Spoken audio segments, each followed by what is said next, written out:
Alors nous continuons dans la suite de ce message sur le mariage, le remariage, le divorce. Et nous allons un peu voir en ce qui concerne le divorce, parce que nous avons déjà vu ce qui concernait un peu le mariage. Donc on va mettre un peu plus l'accent sur le divorce. Et pour commencer, j'aimerais qu'on puisse s'intéresser au mot divorce en lui-même. Alors, quand on regarde ce mot, il est très intéressant.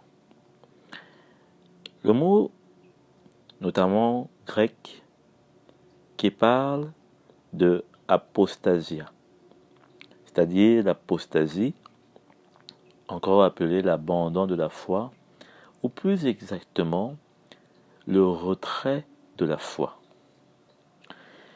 Donc, le mot apostasia parle de l'abandon, parle de se retirer, parle de faire défection, c'est-à-dire que, par exemple, dans le cadre d'une armée, on fait défection, on se retire.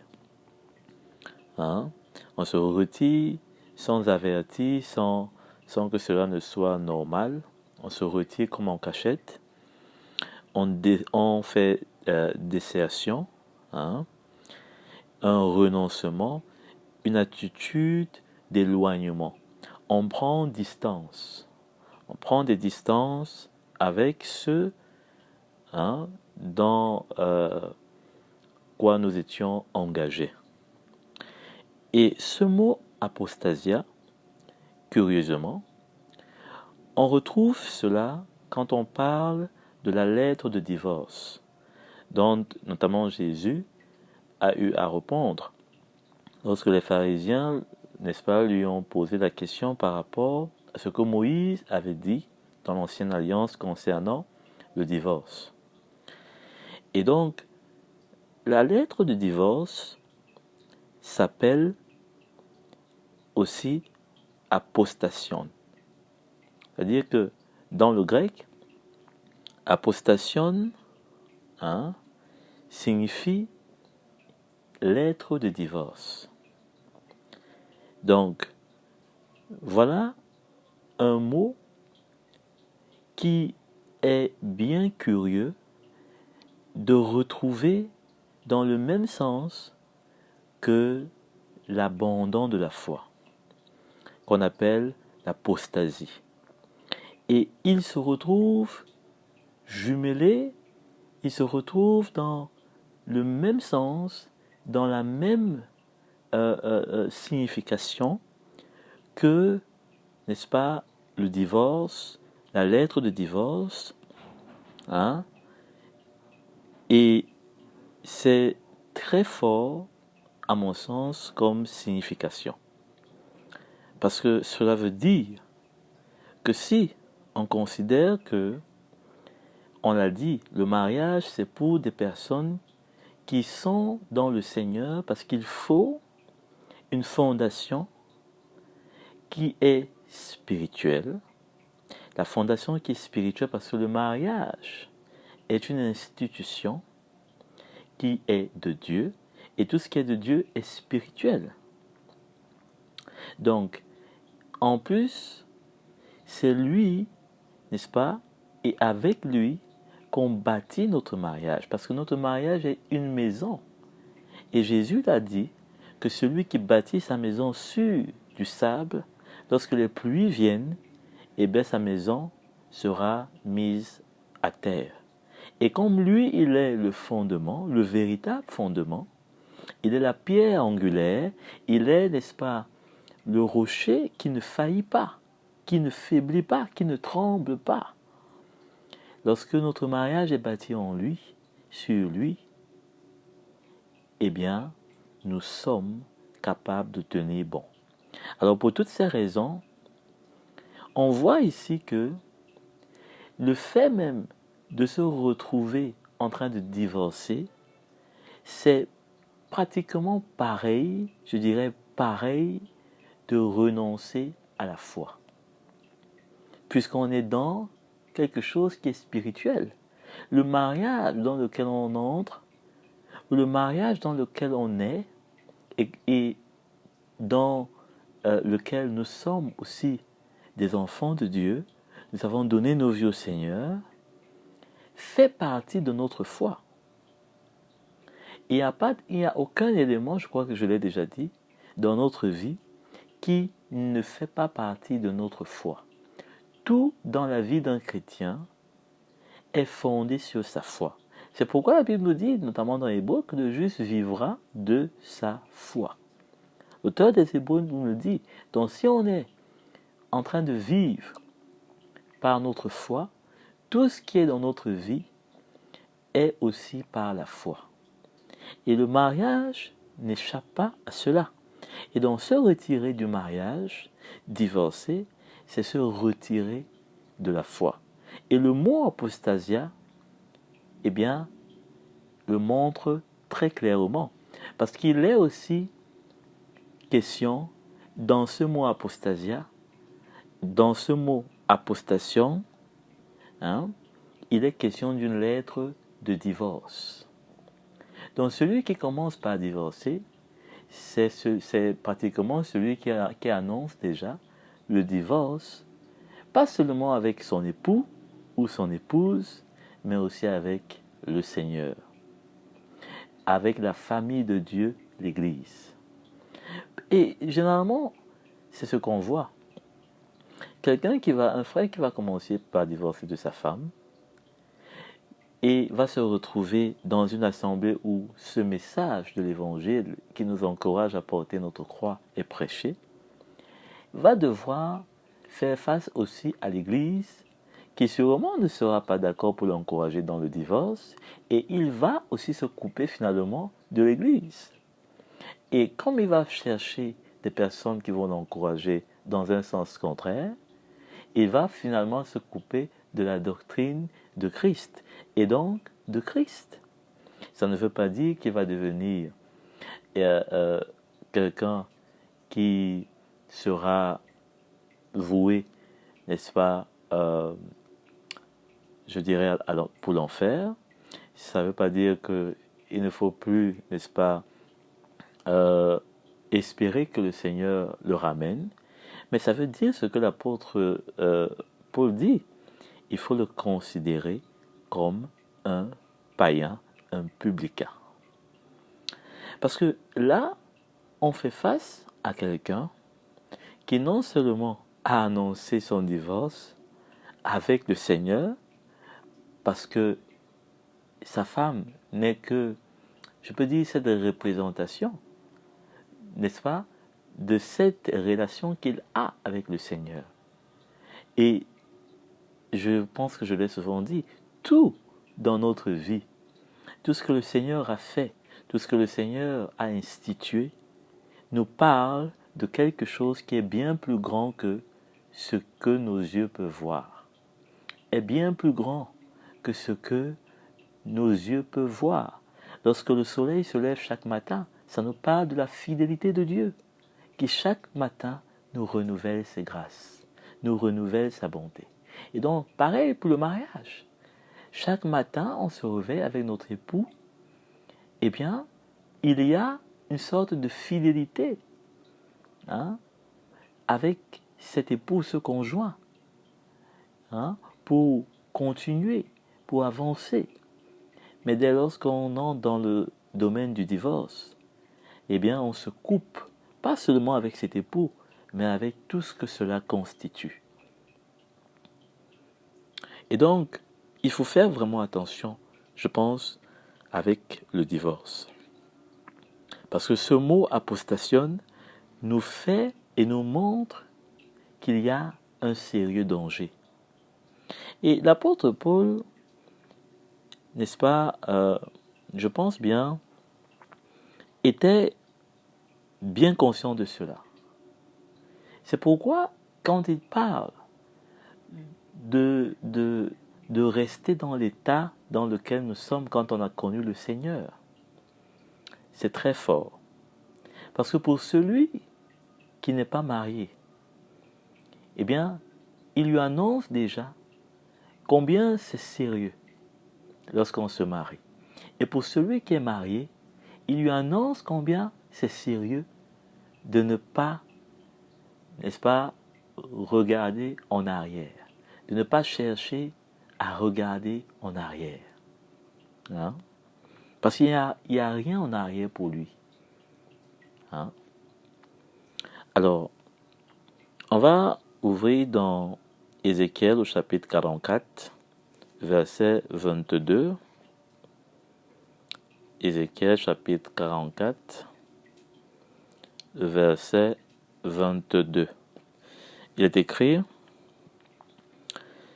Ils n'épouseront ni une veuve, ni une femme rejetée par son mari, mais ils prendront des femmes vierges issues de la communauté d'Israël. Ils pourront aussi épouser la veuve d'un prêtre. Alors ici, ça nous parle de quoi? Ça nous parle des Lévites dans l'Ancienne Alliance, et notamment du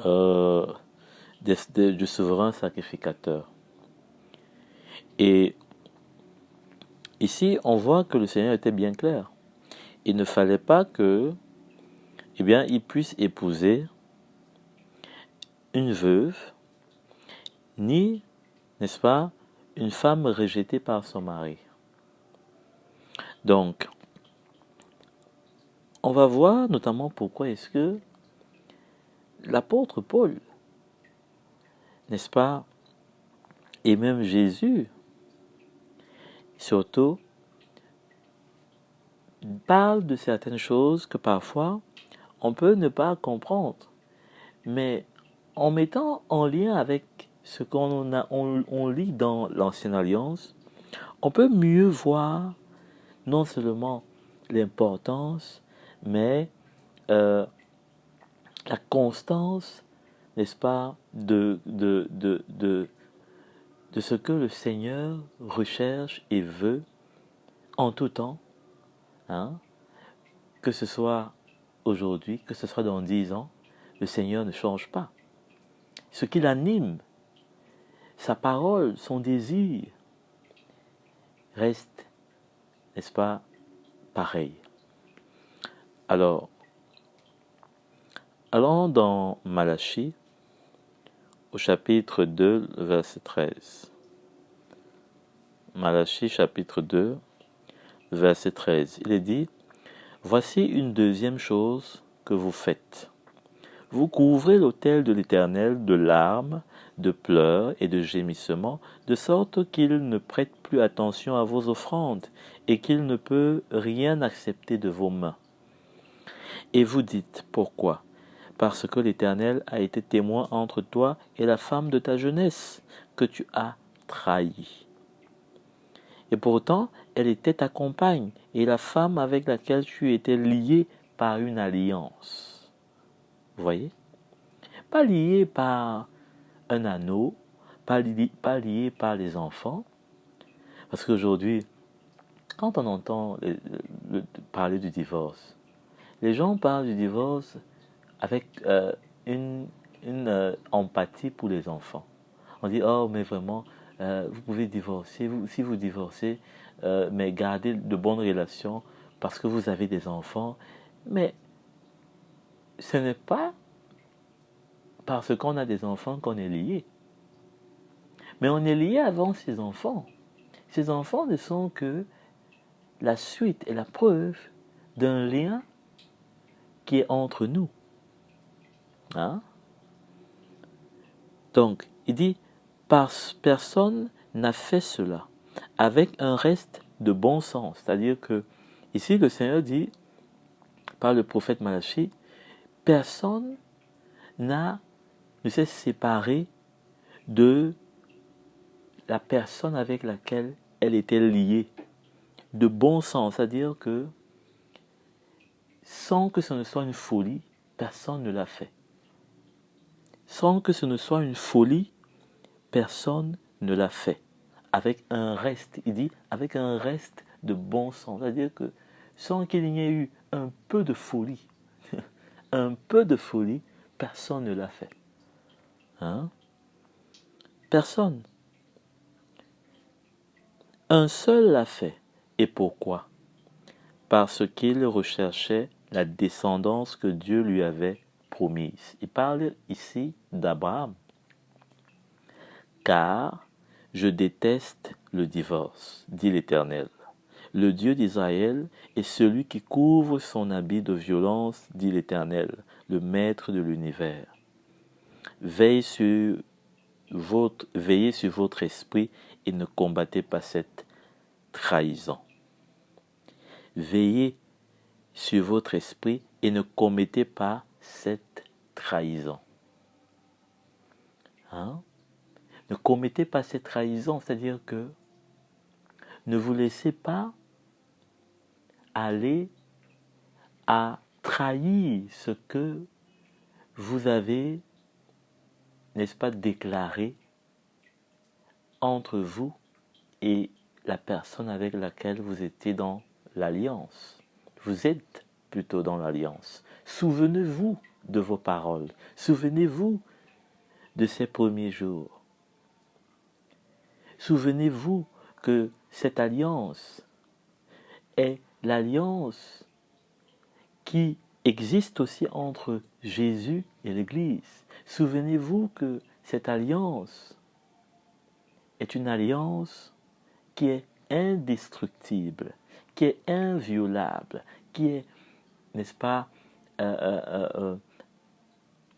impossible d'être brisée. Par rien,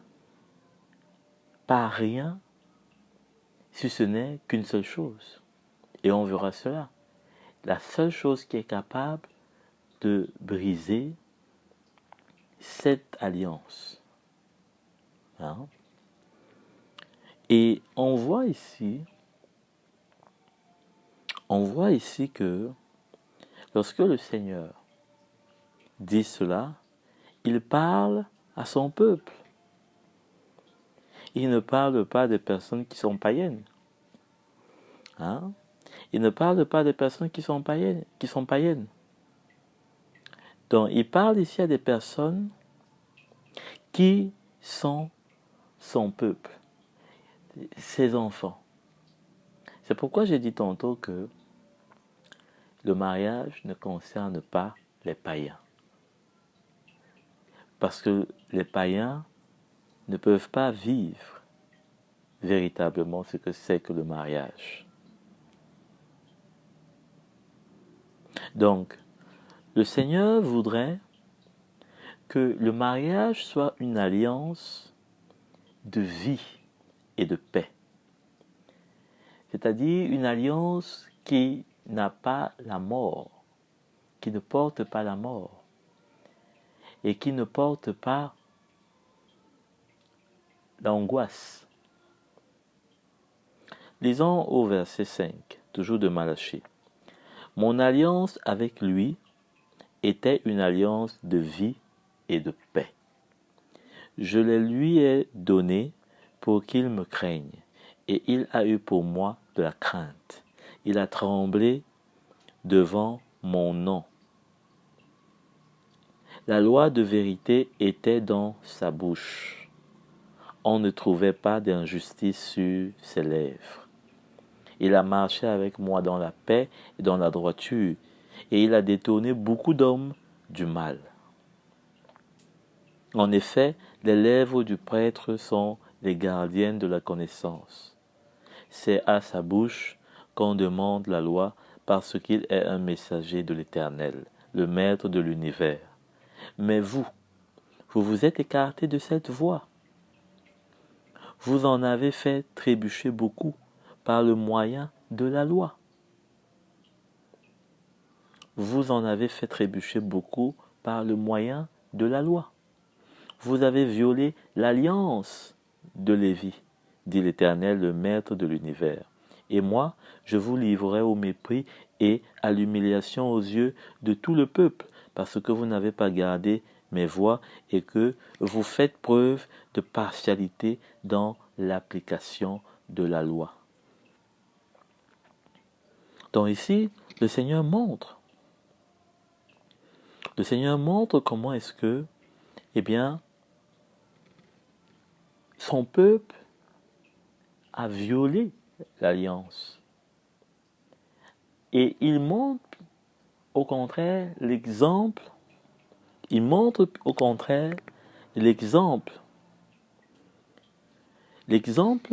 de ce que, notamment, Lévi,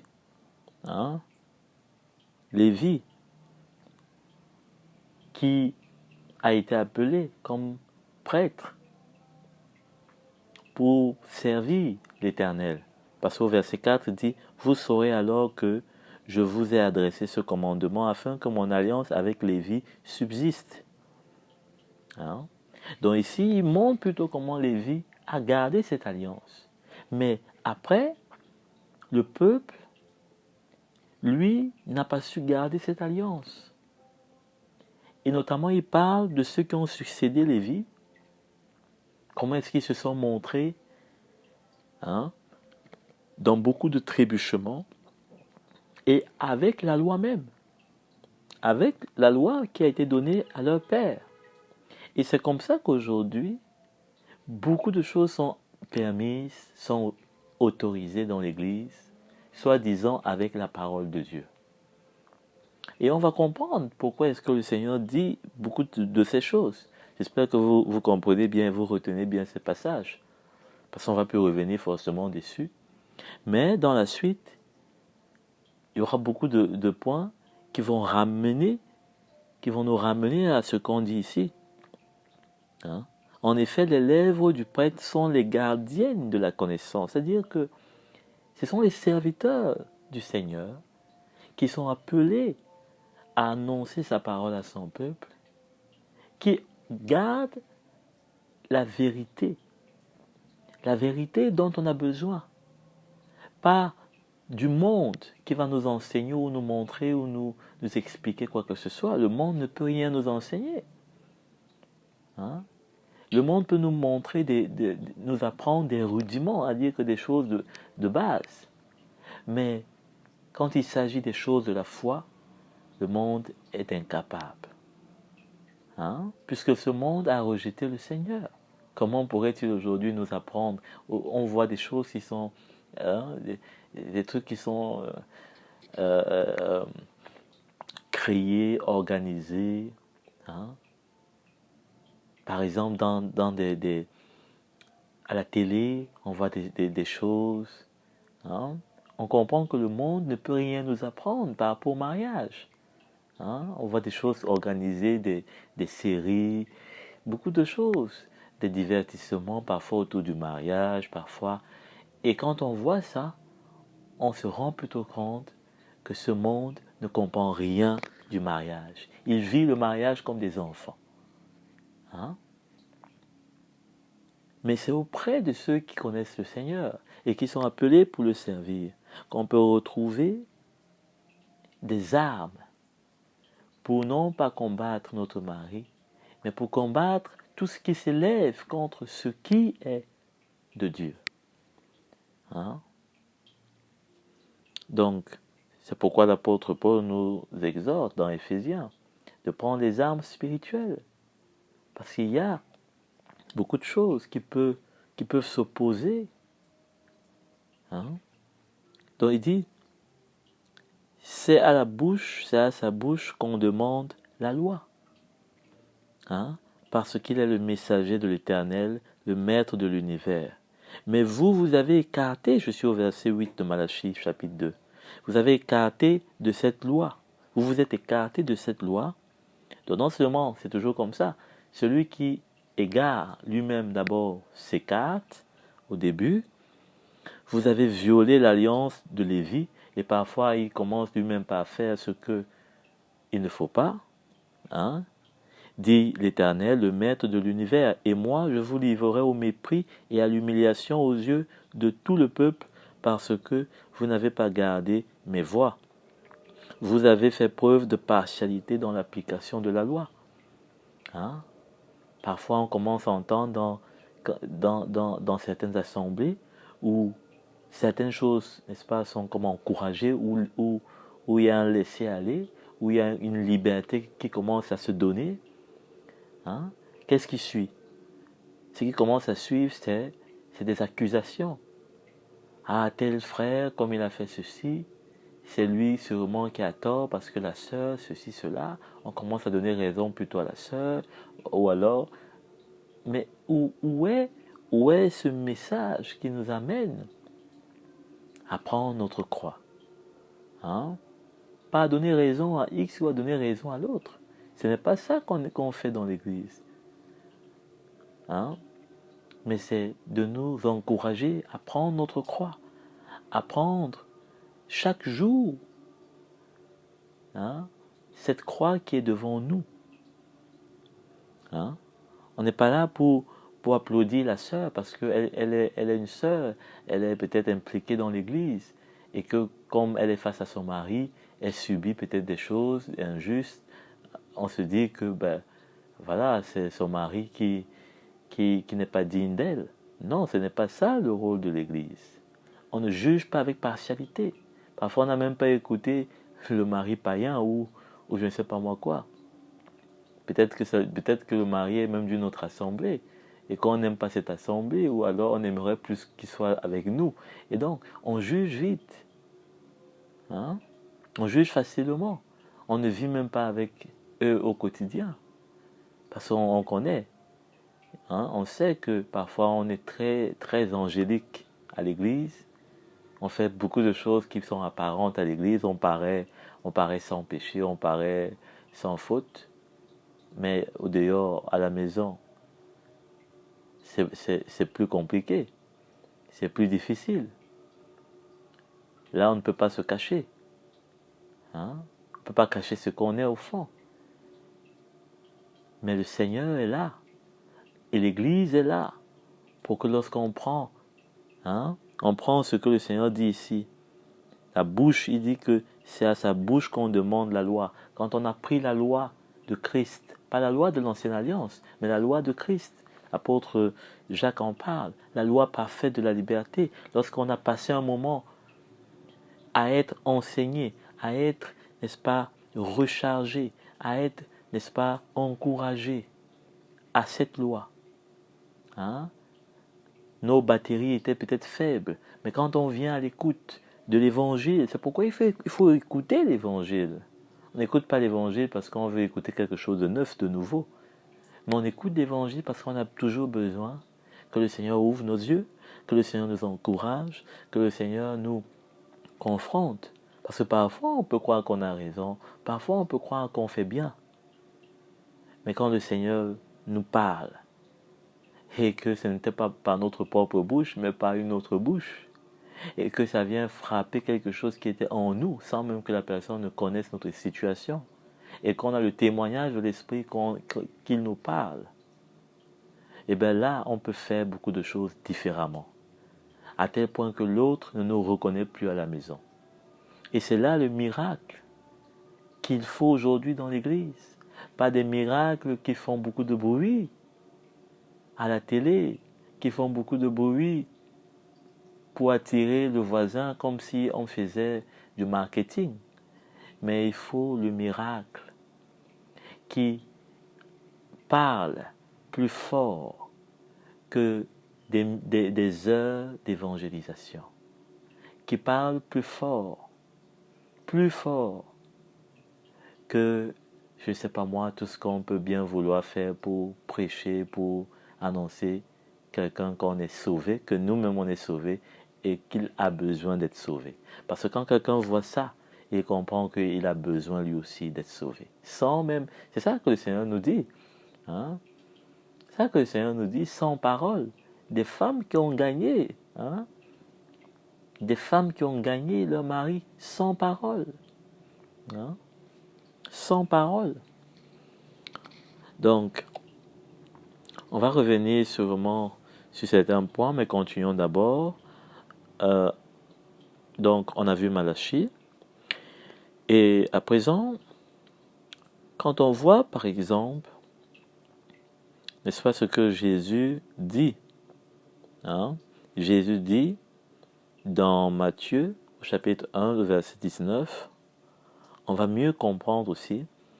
Mais d'abord, Allons dans Hébreux au chapitre 10. Est-ce qu'on peut considérer que congédier donc sa femme, c'est comme solliciter, congédier c'est-à-dire divorcer d'elle, hein, c'est comme solliciter qu'elle ne fasse plus partie de l'armée de Dieu, du peuple de Dieu.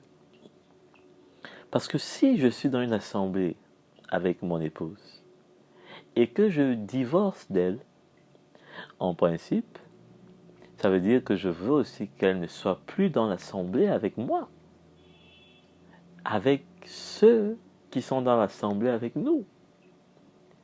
Comment est-ce possible qu'on divorce avec une épouse qui est dans une assemblée avec nous et que on reste tranquille dans cette assemblée? Comment est-ce possible qu'on divorce d'une femme sans que ce ne soit en d'autres termes une façon de la retirer du peuple de Dieu? Parce que quand on est avec une femme, quand on est avec un mari dans le Seigneur, on fait partie de la famille de Dieu, on fait partie de l'armée de Dieu, on fait partie du peuple de Dieu.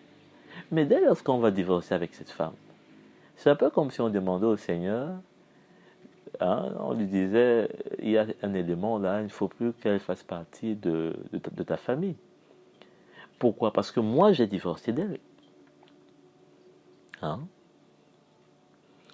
Donc, est-ce que c'est une façon de faire, de dire aussi qu'elle ne doit plus être dans l'Église? Hein? Et de notre sous-commandement, parce que quand nous sommes mariés, nous sommes dans l'Église. Le mari est le chef de la femme. Ça veut dire que dans l'Église, aussi, en tant que, disons, prenons comme une armée, l'Église est une armée, nous sommes un sous-commandant de Christ. Parce que la Bible nous dit que Dieu est le chef de Christ, et Christ est le chef de l'Église, et l'homme est le chef de la femme. Donc, si dans cet ordre, je suis un sous-commandant, et que je divorce de mon épouse, c'est comme si je prenais l'autorité à moi seul, de moi seul, qu'elle ne soit plus dans cet ordre qui concerne l'Église. Qui a cette autorité, qui a reçu cette autorité de retirer, n'est-ce pas, un membre du corps de Christ? Est-ce l'autorité que le Seigneur a instituée dans l'Église, à savoir les 5 commandements, les 5 ministères d'autorité, et où c'est moi seul, hein, dans ma chair, avec une autorité charnelle, avec, disons, on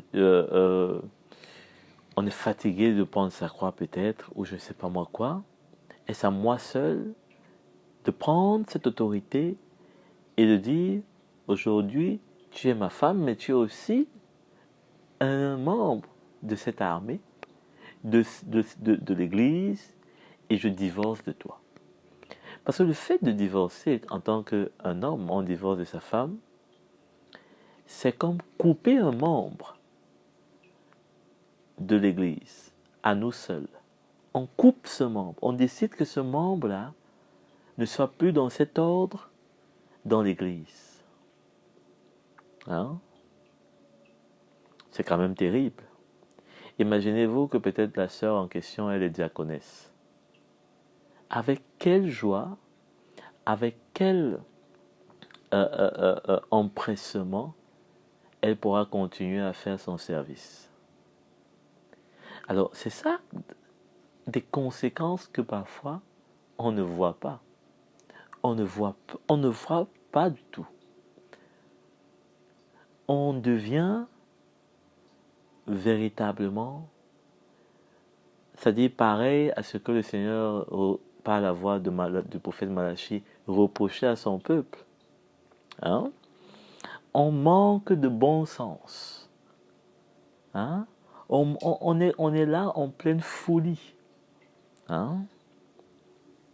Donc, le règnement dans le mariage, c'est un règnement dans le mariage, le divorce. Hein? On se renie à soi-même. Hein? On renie soi-même. Mais ce reniement ici, c'est le reniement de cette chair. Hein?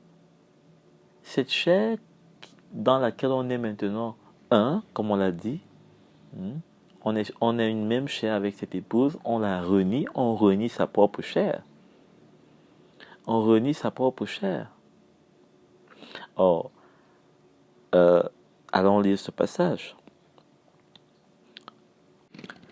Éphésiens au chapitre 5, le verset 29, il dit « Car jamais personne n'a haï sa propre chair, mais il la nourrit et en prend soin, comme Christ le fait pour l'Église, parce que nous sommes membres de son corps. » Donc ici, il n'est pas question de la chair en tant que vieil homme, mais ici, le Seigneur, au travers de l'apôtre Paul, nous montre que nous sommes une seule chair avec notre épouse, parce que nous formons un.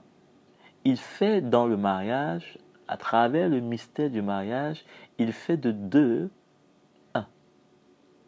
Hein? Comme le Seigneur a fait du peuple juif et des païens qui croient en lui un seul peuple. Je vous ai dit que tout nous parle, n'est-ce pas, du cœur qui est dans le Seigneur, de ses désirs. Donc pareil, à travers le mystère du mariage, le Seigneur fait de l'homme et de la femme qui s'unissent un seul. Ils forment donc une seule chair. Et l'apôtre Paul dit ici que personne n'a jamais haï sa propre chair. On la nourrit, on prend soin d'elle. Lorsque quelque chose nous pique, on regarde, hein, on fait attention de ne pas être brûlé, de ne pas être en danger. Hein. Et pareil, il dit, mais il la nourrit, il en prend soin. Chaque matin, on se lave, on se brosse, pour que on soit en bon état, on soit présentable. Il dit, comme Christ le fait pour l'Église. Donc, il, n'est-ce pas, le fait pour l'Église. Pourquoi? Parce que nous sommes devenus un seul membre. Donc, si on est devenu un seul membre avec notre épouse ou notre époux, on ne doit pas chercher, n'est-ce pas, à être, je sais pas, je dirais, divisé, mais on doit plutôt chercher à prendre soin. On doit plutôt chercher à prendre soin, à garder cette unité, à garder cette alliance dans laquelle nous sommes. Et cette alliance-là, n'est-ce pas, est véritablement le symbole de notre mariage. Or, quand on divorce, eh bien cette alliance-là est la preuve même de ce que on n'est pas libre. On n'est pas libre vis-à-vis de l'autre. On n'est pas libre.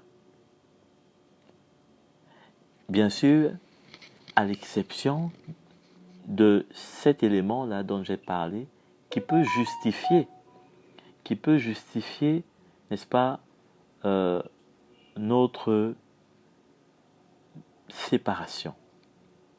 Mais tant que cet élément-là n'est pas prouvé, n'est pas effectif, rien ne justifie notre divorce et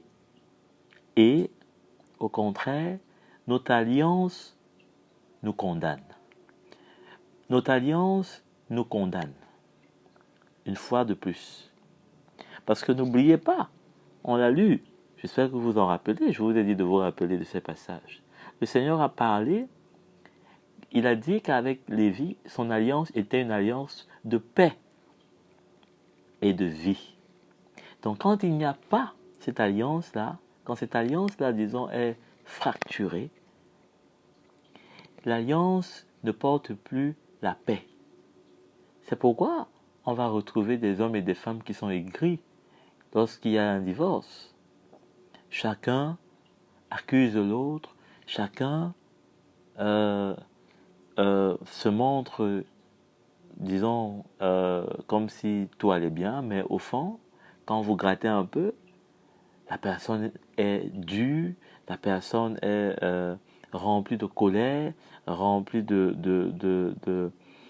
elle n'est pas en paix, hein, elle fuit l'autre. Il y a disons quelque chose qui n'est plus comme au départ. On avait envie de voir l'autre, d'appeler, d'échanger à chaque moment de la journée, de se faire plaisir, voilà. Mais maintenant, il y a un autre esprit qui est celui de la mort. Hein? On ne veut plus recevoir rien de l'autre, on supprime son numéro, on veut parler de lui avec ceux qui sont d'accord avec nous, on n'est plus prêt à quoi que ce soit avec la personne. Hein? C'est comme s'il n'y avait eu rien de bon avant. Hein? On regrette. Donc, c'est plutôt un esprit de mort. Il n'y a plus la paix. Hein? Il n'y a plus la paix. Il y a une trahison. Hein? Il y a une trahison, on se sent trahi. C'est ça dont les personnes qui sont dans le divorce souffrent souvent le plus. Il y a un sentiment de trahison. C'est ce qu'on a vu dans Malachie. Il y a un sentiment de trahison qui fait que, n'est-ce pas, on est comme si on avait été blessé, on est comme s'il n'y a plus, on est dans l'injustice vis-à-vis de l'autre. Et là, eh bien, ce n'est pas le plan que le Seigneur a pour le mariage. Ce plan-là, c'est un plan qui est pour l'homme adamique. Ce plan-là, c'est celui que l'ennemi a, n'est-ce pas, mis en place dans le jardin. Un plan d'accusation, un plan de destruction. Hein? Mais vous imaginez bien que quand Ève a mangé cette pomme, le mariage n'a plus été le même avec Adam. Ils ont fait des enfants ensemble par la suite, oui. Beaucoup de choses peuvent continuer à se passer. Hein? Mais quelque chose était brisé. Hein? Quelque chose était brisé quand le péché est entré dans ce mariage. Quelque chose était brisé. Il n'y a plus eu, n'est-ce pas, sûrement la même douceur. Il n'y a plus sûrement la même patience. Il n'y a plus sûrement la même bienveillance. Hein? Ça, c'est évident. Et les fruits qui ont suivi, eh bien, on les a vus. Hein? On les a vus en Caïn, on les a vus en Abel. S'il n'y avait pas eu de ce péché-là, je ne pense pas qu'il y aurait eu aussi ces fruits si différents. Et pourtant, des fruits différents, mais on parle d'une seule chair. Comment une seule chair peut faire des fruits différents? Je ne parle pas du teint. On peut avoir deux personnes, quelqu'un qui est brun, quelqu'un qui est noir, qui peut faire des bruns seulement. Je parle des fruits, je parle de ce qui est dans la vie. de leurs enfants. Comment ils peuvent faire des fruits aussi différents alors qu'ils sont une seule chair. Hein? Comment un papayer peut faire des mangues, des oranges, des mandarines? C'est impossible. Il y a quelque chose qu'on a mis, on a approché là qui a déclenché, hein, autant de fruits différents que ceux attendus. Alors on va continuer donc dans Hébreux au chapitre 10, comme je le disais, le verset 39. Hébreux 10, verset 39. On voit ce qui est écrit. Quelle peine bien plus sévère méritera-t-il donc, à votre avis, celui qui a foulé aux pieds le Fils de Dieu, qui aura jugé sans valeur le sang de l'alliance, grâce auquel il est déclaré saint, et aura insulté l'Esprit de la grâce? Nous connaissons en effet que celui qui dit « c'est à moi qu'appartiennent la vengeance, c'est à moi qui donnera à chacun ce qu'il mérite ». Il a ajouté « le Seigneur jugera son peuple ». Oui, c'est une chose terrible que de tomber entre les mains du Dieu vivant. Donc, il dit, souvenez-vous, verset 32, des premiers jours. Après avoir été éclairé, vous avez supporté un grand et douloureux combat. Il arrive qu'au début du mariage, oui, tout peut être bien au début, quelques semaines, là, quelques mois, mais ensuite, on commence à voir des choses qui sont un peu plus difficiles. Mais il faut soutenir. Je vous ai dit que ce combat, ce mariage, c'est un combat qu'il faut, n'est-ce pas, avoir, dont il faut avoir les armes à la main. Hein? Donc, il y a des persécutions. Hein? Vous avez supporté un grand combat et douloureux. Tantôt, vous avez été publiquement exposé aux injures et aux persécutions. Ça arrive dans les mariages. Bien sûr que l'apôtre Paul parle ici spécifiquement, n'est-ce pas? Non pas l'apôtre Paul, l'auteur des Hébreux. Il parle ici spécifiquement à des hommes, à des personnes, n'est-ce pas, qui étaient juifs avant et qui ont donné leur vie et qui maintenant se retrouvaient persécutés par leurs frères juifs. Mais je vous ai dit que ce mariage va entrer aussi dans ce qui constitue votre foi. Votre foi va englober ce mariage et il faudra aussi, n'est-ce pas, faire face avec les mêmes armes dans ce mariage qu'avec le reste. Donc, tantôt vous avez été publiquement exposé aux injures, aux persécutions. Tantôt vous montriez solidaire à ceux qui se trouvaient dans la même situation. En effet, vous avez eu de la compassion pour moi dans ma prison et vous avez accepté avec joie qu'on prenne vos biens, sachant que vous aurez au ciel des richesses meilleures et qui durent. Il dit, n'abandonnez donc pas votre assurance.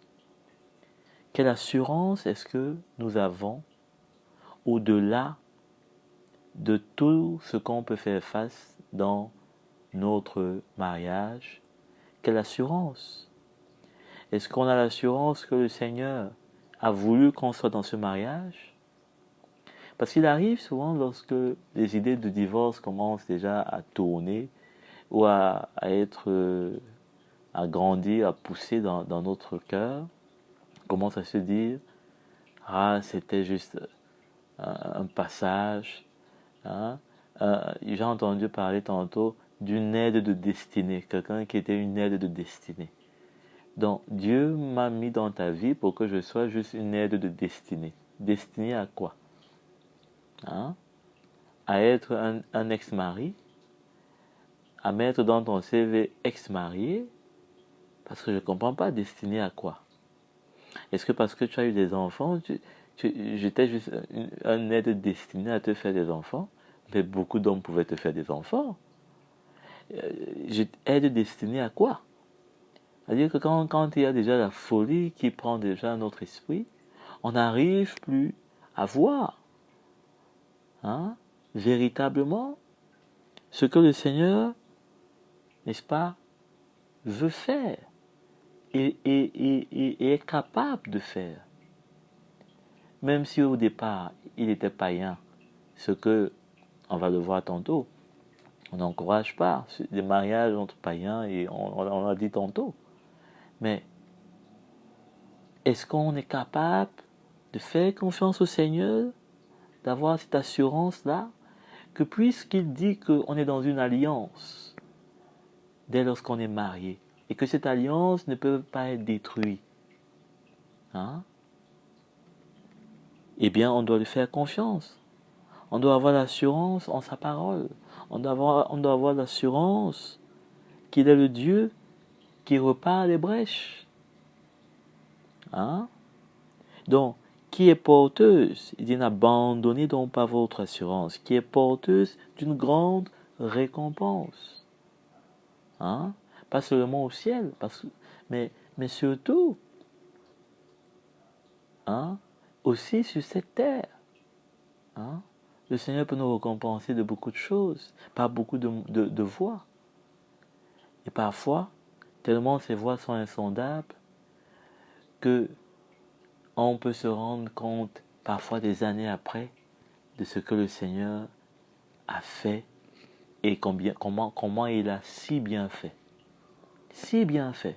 Moi, j'en connais des témoignages. Oui. Qu'on ne souhaiterait pas peut-être, pour X ou Y raison, mais on se rend compte que finalement le Seigneur a bien fait. Mais pourquoi? Parce que la personne a été fidèle dans cette alliance-là. Hein? Oui, vous avez besoin de persévérance. Vous avez besoin de persévérance dans le mariage, dans cette alliance. On a besoin de persévérance. Comme dans tout ce qui concerne la foi. Quand on prie, on a besoin de persévérance dans la prière. Quand on est, je ne sais pas moi, face aux obstacles, aux persécutions, on a besoin de persévérance. Hein? Donc, pour accomplir la volonté de Dieu, on a besoin de persévérance. Pour accomplir la volonté de Dieu, c'est-à-dire pour faire ce que le Seigneur nous demande. Hein? Pas 1 an, pas 2 ans, et attendre que peut-être, hein, la 4e année, tout ira bien. Non. Jusqu'à ce que lui l'aura voulu. Hein? Nous mettre devant une épreuve, nous mettre devant des situations. Et celui, hein, et obtenir ainsi ce que vous est promis. Parce que le Seigneur, il ne prend pas plaisir à nous mettre devant des épreuves. Ou alors il ne prend pas plaisir par sa parole à nous demander de faire face à X ou à Y épreuve. Il ne prend pas plaisir dans notre souffrance. Hein? Dans le sens où il n'est pas le style qu'on voit parfois dans les films. Quand une personne souffre, lui il est en train de rire, il est en train de jouir. Non, il n'est pas narcissique.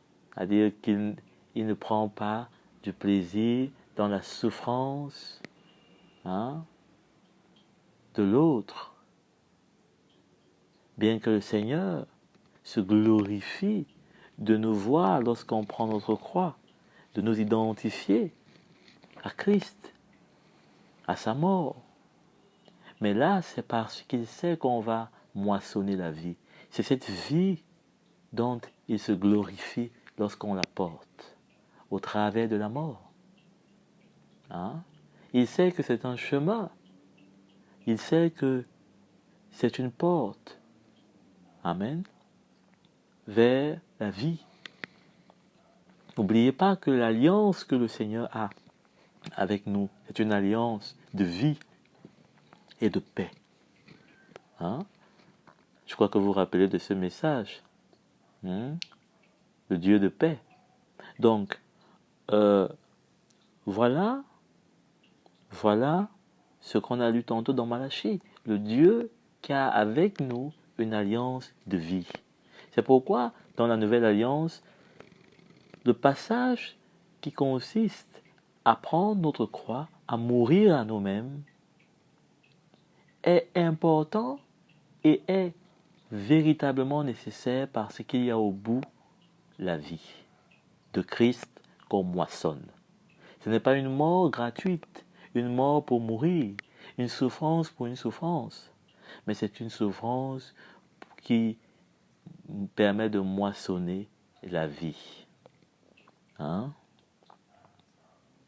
Donc, encore bien peu de temps, et celui qui doit venir viendra. Il ne tardera pas. Hein? Et le juste vivra par la foi. Vous voyez? Mais s'il revient en arrière, voilà ce qui nous intéresse. S'il revient en arrière, dans notre mariage, on vit ce mariage par la foi.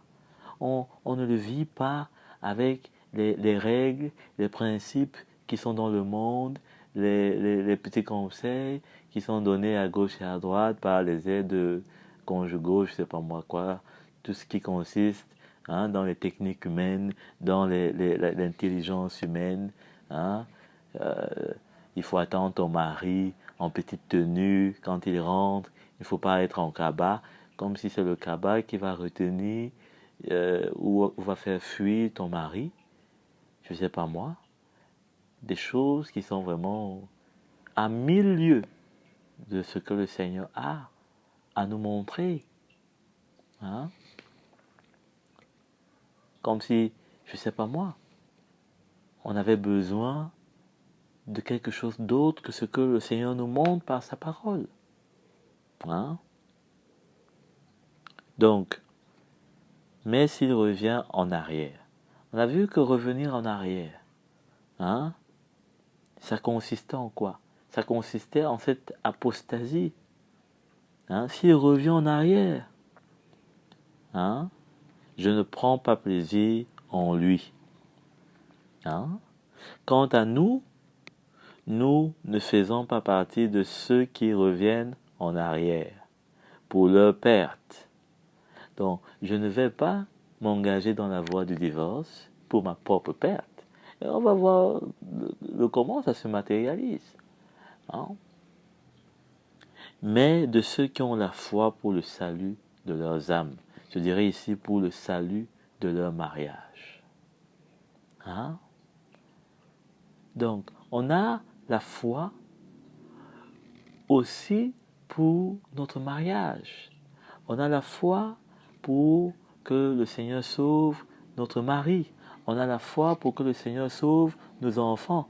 Et pour cela, on doit faire face à tout ce qu'il faut, comme il faut, en prenant des conseils où il faut, en persévérant comme il faut, pour obtenir ce qui nous est promis.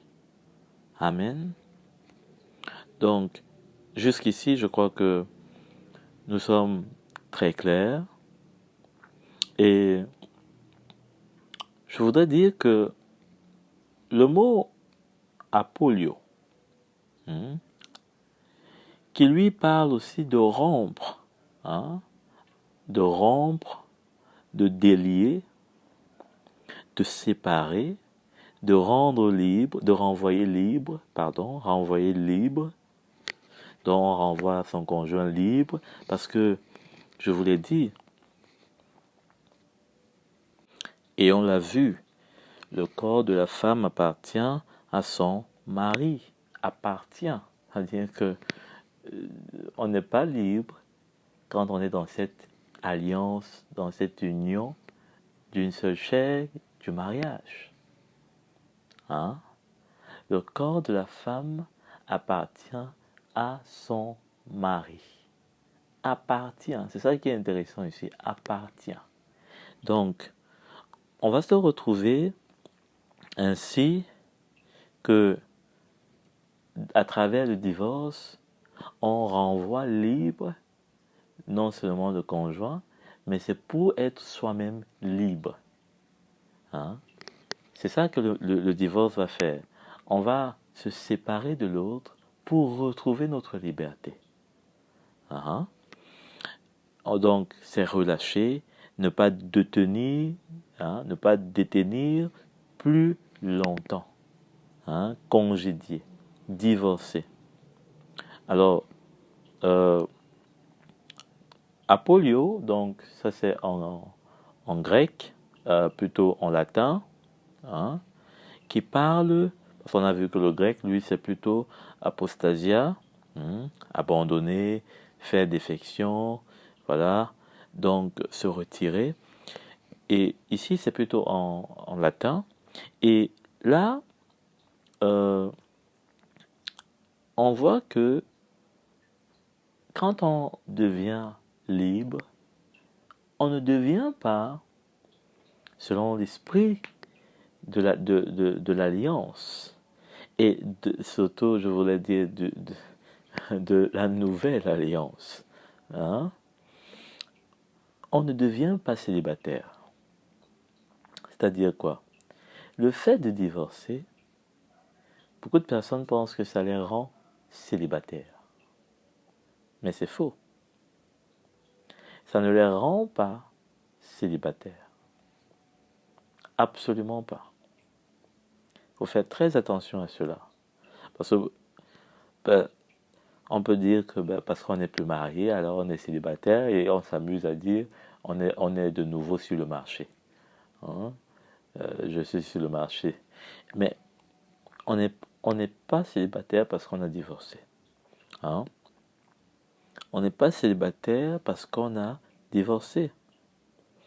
Allons dans Matthieu 5 au chapitre 32. Matthieu 5 au chapitre 32 pour voir qu'il n'y a pas de chemin retour. C'est-à-dire pour rentrer en arrière. Lorsqu'on s'est marié. Matthieu 5, 32. Il est dit,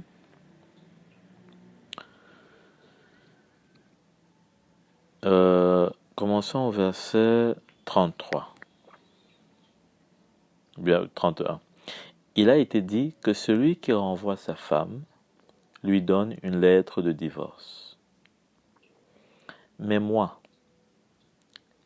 Mais c'est intéressant, ça parle d'une rupture, c'est-à-dire qu'un désaccord.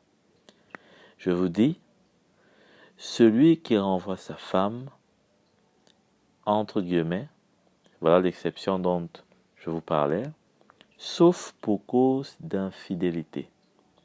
Et on doit bien préciser de quoi est-ce qu'il s'agit. Est-ce que si ma femme a par maladresse, c'est-à-dire que comme par erreur, par exemple, lorsque deux personnes se rencontrent, elles s'embrassent peut-être, il y a eu un bisou, je sais pas moi, un baiser maladroit. Est-ce que c'est une infidélité? Est-ce que le fait de trouver un homme avec ma femme dans notre lit conjugal, ça suffit pour divorcer avec elle? Donc, il faut bien préciser cela. Donc, il dit sauf pour cause d'infidélité. Ici, Jésus parle à des pharisiens. Il parle avant sa mort. Donc, on est encore là dans l'ancienne alliance, bien qu'on est dans le Nouveau Testament. Mais n'oubliez pas que, comme l'apôtre Paul le dit, le testament entre en vigueur. Le testament devient force de loi, c'est-à-dire que quelque chose qui prend autorité que lorsque la personne décède. Donc ici, je ne veux pas dire que Jésus, là, il y a des choses qu'il ne faut pas encore prendre au sérieux, il ne faut pas prendre au sérieux, pas du tout. Mais je veux dire qu'ici, encore, Jésus n'est pas encore mort. On est encore là sous l'ancienne alliance. Et il est face à des pharisiens. Il est face à des pharisiens. Il n'est pas face à un enfant de Dieu comme vous et moi. Il n'est pas dans... C'est pas après sa mort, c'est-à-dire où la nouvelle alliance commence et véritablement le cœur de Dieu, n'est-ce pas, par l'Esprit, eh bien, commence à parler au cœur des hommes, hein, là où la loi ne pouvait pas, hein, arriver à toucher le cœur des hommes. Et donc, ici, il faut prendre vraiment les choses dans, je peux dire, le contexte de ce qui est dit, mais avec le sérieux de ce que Jésus lui-même est en train de dire. Donc, il dit, mais moi, je vous dis, celui qui renvoie sa femme, sauf pour cause d'infidélité, l'expose à devenir adultère. Il expose à devenir adultère. Et celui qui épouse une femme divorcée commet un adultère. Vous comprenez maintenant pourquoi on a lu dans Ézéchiel concernant les Lévites qui ne devaient pas, notamment le souverain sacrificateur, qui ne devait pas épouser une femme divorcée, c'est-à-dire rejetée par son mari ou veuve. Vous comprenez maintenant? C'est-à-dire que Jésus répète, en d'autres termes, ce que la loi dans l'Ancienne Alliance disait, et on peut mieux comprendre, et on peut mieux voir le cœur du Seigneur. Hein? Du pourquoi il disait cela dans l'Ancienne Alliance. Donc, c'est pourquoi Jésus dit qu'il n'est pas venu abolir la loi, mais l'accomplir, c'est-à-dire la révéler. Hein? La révéler. Pas dans ses principes, pas dans ses techniques, pas dans ses énoncés, mais avec grâce et vérité. Avec grâce, mais et vérité. Et donc, ici, Jésus est en train de leur dire que le fait de divorcer une femme, en dehors que ce soit le cas d'infidélité, eh bien, ça a des conséquences graves. Il expose la femme en question à l'adultère, et celui qui épouse une telle femme est aussi dans l'adultère. Alors la question c'est quoi? Je convoque les statistiques pour qu'on me dise combien de personnes sont en fait dans l'adultère dans ce monde. Si il y a seulement ces deux cas, celui qui divorce et celui qui remarie la personne, le mari ou la femme divorcée, eh bien, combien d'adultères existe-t-il véritablement dans ce monde? Je pense que on a vraiment besoin que le Seigneur nous aide. Parce que, si je me rappelle bien, les adultérins n'entreront pas dans le royaume de Dieu. Et tellement la parole de Dieu est profonde, est vérité, qu'on doit simplement s'humilier. Parce qu'on ne peut pas défendre quelque chose qui n'est pas défendable par la parole de Dieu. Quelles qu'en soient nos raisons, quel qu'en soit notre cas, on a simplement besoin de s'humilier, de chercher la grâce qui est dans le Seigneur, parce qu'elle est disponible, mais pas de nous opposer à sa parole. Pas de nous opposer à sa parole. Parce qu'en s'opposant à sa parole, on se rappelle de ce qu'on a lu dans Malachie. Il dit qu'il va nous exposer à l'humiliation. Il va nous exposer à l'humiliation. Donc, est-ce qu'on veut l'humiliation Est-ce qu'on veut faire face au jugement du Seigneur? On l'a lu tout à l'heure, je pense bien dans Hébreu, hein, où il nous est dit que il ne faut pas tomber entre les mains. Il est terrible de tomber entre les mains, entre le jugement de Dieu, dans le jugement de Dieu, entre les mains du jugement de Dieu. Il est terrible. Hein? Il est terrible. Et donc, on doit faire attention, parce que quand le Seigneur nous parle, et ici c'est Jésus qui parle, et c'est lui qui viendra nous juger, hein, qui viendra avec cette épée dont nous parle l'Apocalypse dans sa bouche. Il ne faudrait pas qu'on soit parmi ceux qui vont être dans des grincements de dents, dans des pleurs, dans des lamentations. Parce que comme on l'a lu dans Malachie aussi, j'espère que vous avez bien gardé ce passage. Le Seigneur leur dit que vos lamentations, vos pleurs, je ne les écoute pas. Et c'est aujourd'hui que nous avons besoin de pleurer devant le Seigneur. C'est aujourd'hui que nous avons besoin de crier à lui.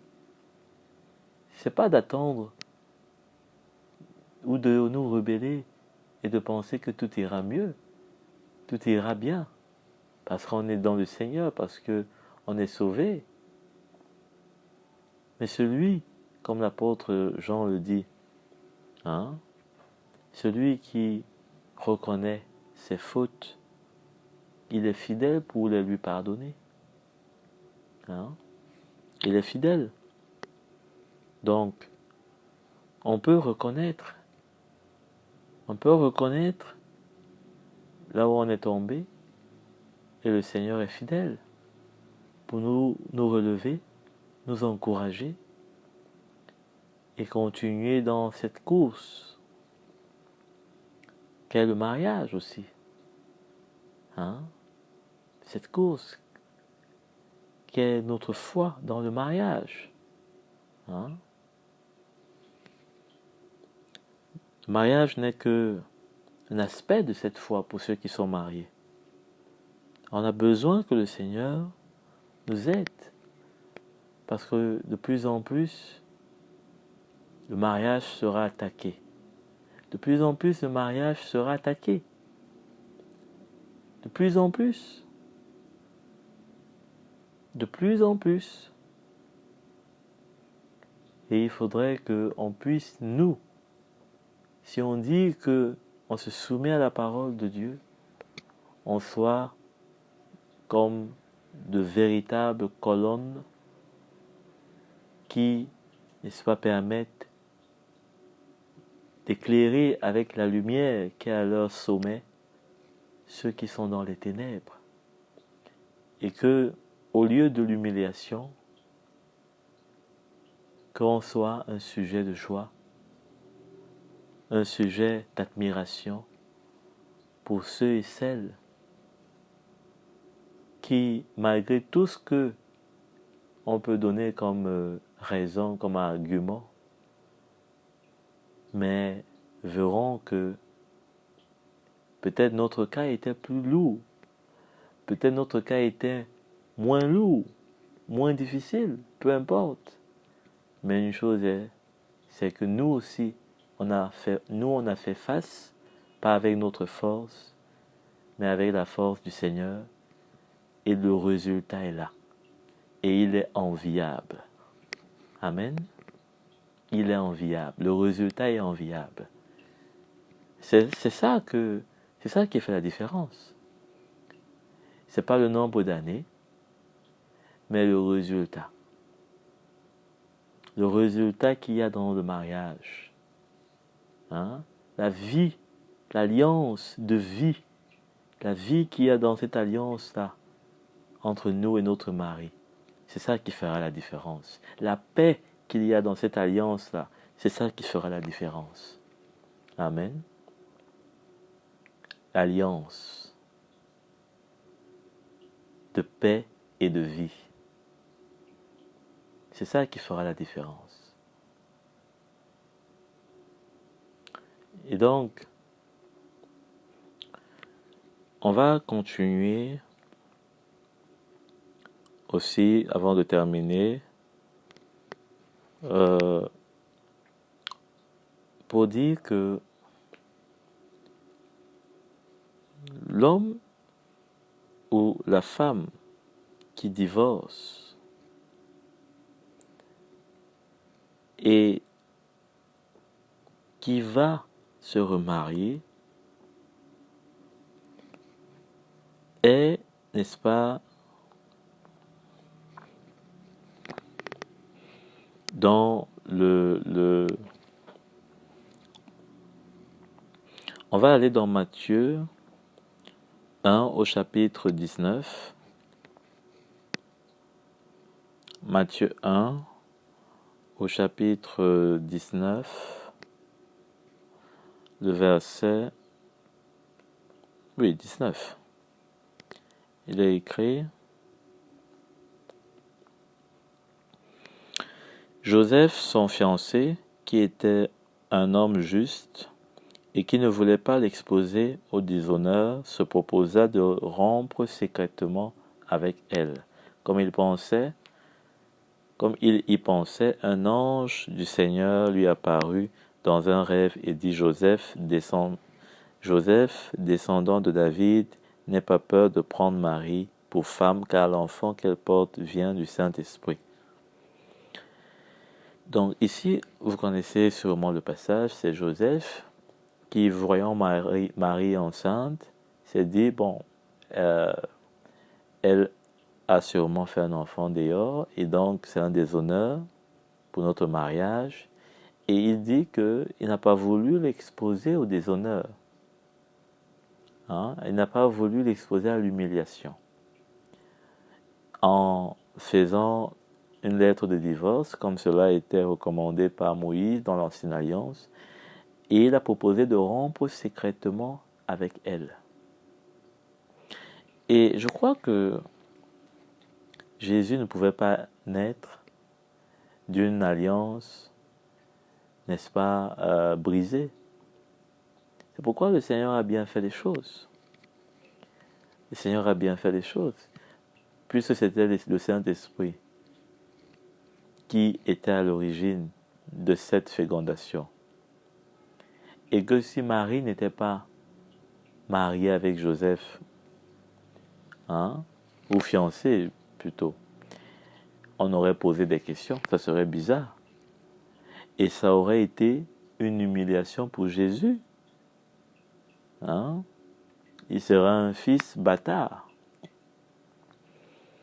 Et de tels fils, dans l'Ancienne Alliance, c'était très compliqué pour eux.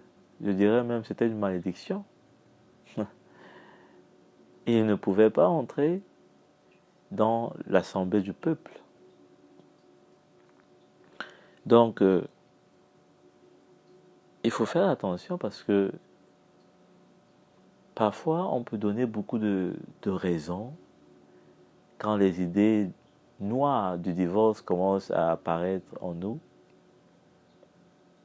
comme, n'est-ce pas, pour nous donner des raisonnements qui sont absolument de l'ennemi. Et donc, le Seigneur vraiment doit nous éclairer très fortement pour que ces ténèbres puissent se dissiper, puissent disparaître. Combien de fois, quand on est déjà dans cette envie de se séparer de son conjoint, on peut commencer à avoir beaucoup de pensées, beaucoup de choses, que si même l'autre était au courant, peut-être que c'est lui qui divorcera avant. Peut-être même qu'on ne pourrait même pas croire qu'on est enfant de Dieu, si on était au courant de ce qui nous anime. Quand ça devient difficile, quand on a l'impression que peut-être année après année, ça devient dur, quand on a l'impression que c'est comme si plus on prie, plus le cœur de l'autre s'endurcit. Parfois, on peut avoir l'impression que les choses vont aller mieux, mais tout d'un coup, ça devient encore difficile et ça nous décourage. Mais le Seigneur n'a pas voulu que ce soit le cas pour Joseph. Il lui a dit de ne pas se séparer. Et Joseph a joué son rôle de père, a joué son rôle. Et nous devons jouer notre rôle. Continuer à jouer notre rôle dans la maison en tant qu'épouse, en tant que mère. Il ne faudrait pas que, parce qu'il y a des difficultés peut-être avec notre époux, que ça affecte notre rôle. Hein? Donc Jésus est né tranquillement dans une famille où son père était bien présent et il a pu bénéficier de tout ce que le Seigneur a investi dans un père pour qu'un enfant grandisse. Qui peut imaginer ce que ça coûte à un enfant d'être séparé de son père ou de sa mère? Qui peut imaginer? Qui peut quantifier ce que ça coûte à un enfant d'être séparé de son père ou de sa mère à cause d'un divorce? Personne. Seul le Seigneur le sait. Mais il est évident que si deux ont fait un enfant, il faut deux pour que cet enfant grandisse. Il faut deux pour qu'un enfant grandisse. Oui, le Seigneur peut faire beaucoup de choses lorsque un n'est pas là pour faire grâce. Oui, bien sûr. Mais il ne faudrait pas qu'on puisse compter sur la grâce de Dieu et faire ce qui est opposé à ce que la grâce de Dieu peut nous aider si on persévère, si on tient bon, si on fait face. Parce que la grâce de Dieu n'est pas là pour combler les manquements de ce que notre rébellion nous amène à faire, mais c'est pour nous aider à faire face à ce qui nous manque lorsque nous nous tenons dans la justice. Lorsque nous nous tenons dans la justice. Allons dans Ésaïe,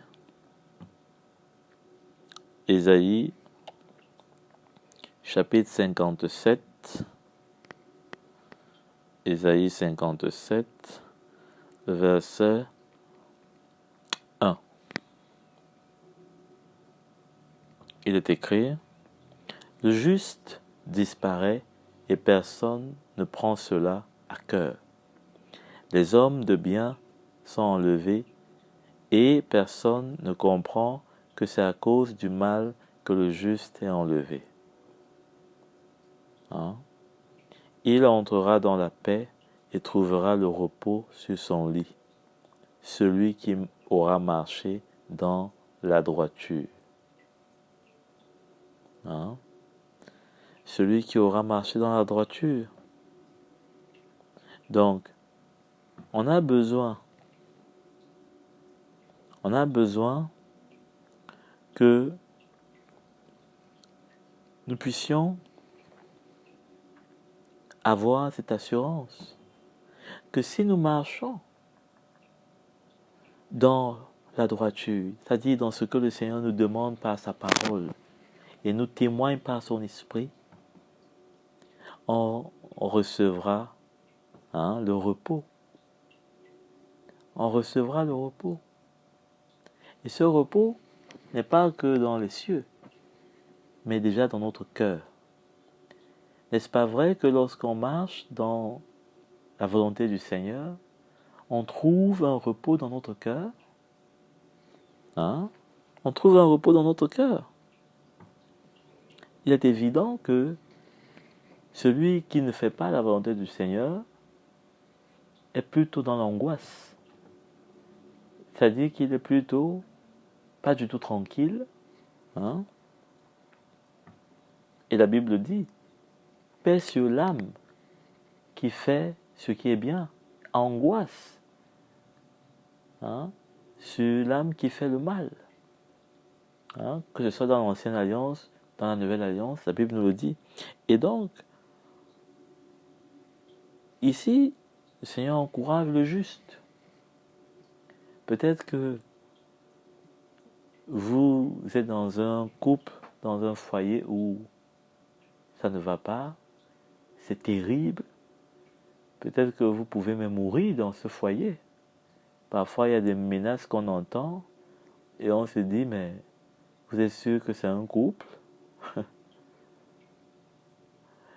Peut-être que vous pouvez perdre votre vie en restant dans cette alliance. Bien sûr, ici, je ne dis pas que si un homme veut couper la tête de sa femme, qu'elle reste dans le mariage. Non, je veux dire que parfois, tellement, peut-être ça peut être l'homme qui n'est pas dans le Seigneur, ou bien même la femme. Et peut-être même la belle famille, surtout en Afrique, ça devient des menaces, ça devient comme si tout le monde, c'est comme si tout le monde veut la tête du conjoint qui est dans le Seigneur, etc. Peut-être que vous craignez même pour vous-même. Mais tant que peut-être il n'y a pas de menace, il n'y a pas de menace dans le sens de mort, de menace dans le sens de péril, c'est-à-dire de mise en danger véritablement, mais que peut-être vous ressentez que quelque part, il y a des choses qui ne sont pas normales, mais que vous ressentez quand même la force de rester, de continuer. Vous êtes encouragé à continuer. Il faut continuer. Il faut garder courage. Il faut garder espoir. Espérance, je dirais plutôt, de recevoir non seulement le repos dans cette relation. Hein? Un jour, le Seigneur vous fera un miracle. Votre mari ou votre femme ne sera plus la même personne un beau matin. Il aura changé sa vie. Mais il aura commencé cela des années avant. Et c'est maintenant qu'il aura commencé ça par votre vie. Mais en attendant, le Seigneur vous donne le repos. Parce que vous marchez dans la droiture, c'est ce qu'on a lu. Le juste, hein, il disparaît et personne ne prend cela à cœur.